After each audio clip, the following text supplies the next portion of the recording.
As we saw, we can have interpolation over time by using keyframes. Let me go ahead and delete these keyframes. All you have to do is select them and delete them. And I'll delete these as well.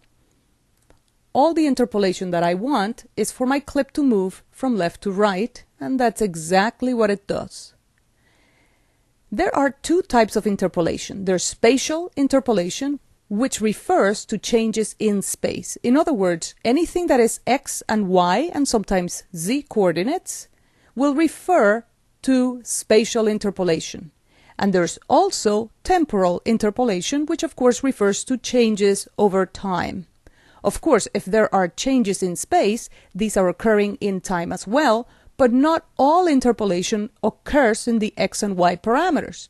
For example, opacity doesn't occur in space, it occurs over time, so nothing is moving if you're making it transparent. So in Premiere, we make this difference between spatial and temporal interpolation. Let's talk about spatial interpolation. If my clip is moving from left to right and is doing so on a straight line, that is known as linear interpolation. However, if it's not moving on a straight line, like is the case now, that is known as Bezier interpolation.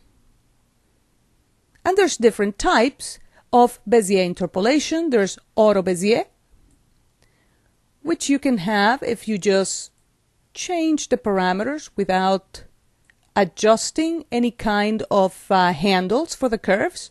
Notice that these don't have any kind of handles, you just see the dots for it. There's also continuous Bezier, which means that there is a relationship between the incoming curve and the outgoing curve. Notice that these handles move on a seesaw effect, right? When one goes up, the other one goes down. And of course, there is the regular Bezier interpolation. If I press and hold the Command on Mac or Control key on Windows, I get the upside down V, which is the convert tool. And now I get no relationship between the incoming curve and the outgoing curve, and that's known as regular Bezier.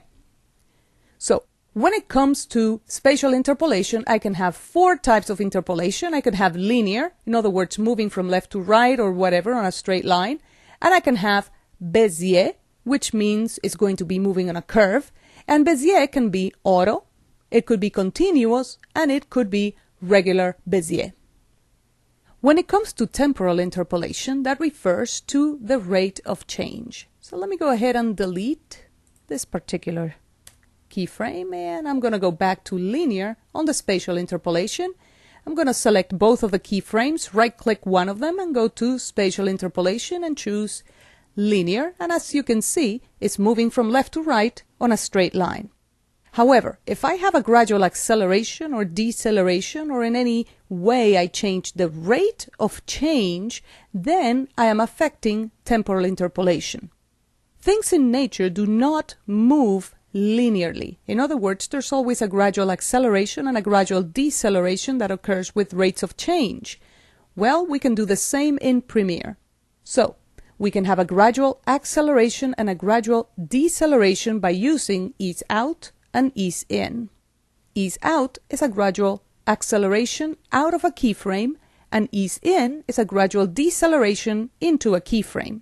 So I can right-click one of these keyframes, I can go to temporal interpolation and choose ease in, and now do the same and choose ease out. If we play this animation, you're going to see a gradual acceleration and a gradual deceleration. And there it is.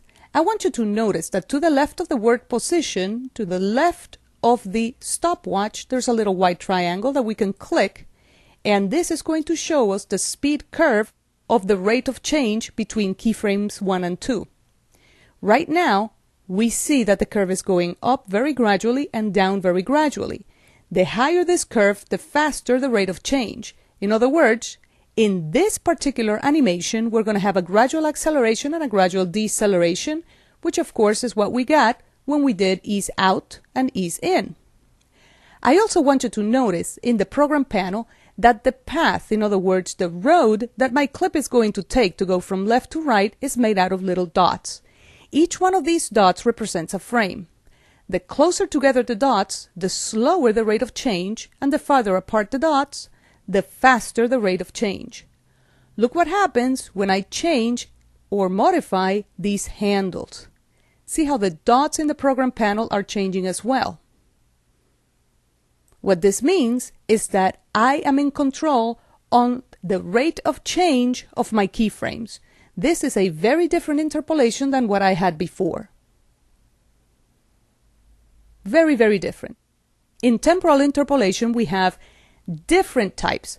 We have linear, that means no change in the rate of change, that means no acceleration, no deceleration.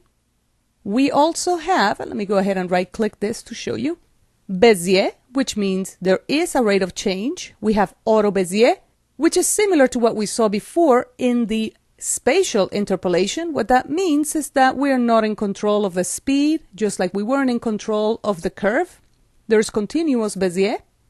Continuous Bezier just means that there is a relationship between the incoming speed and the outgoing speed.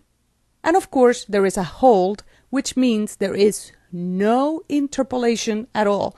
In other words, if I choose hold, my clip is not going to go gradually from left to right. It's going to be first left and then right, no interpolation at all.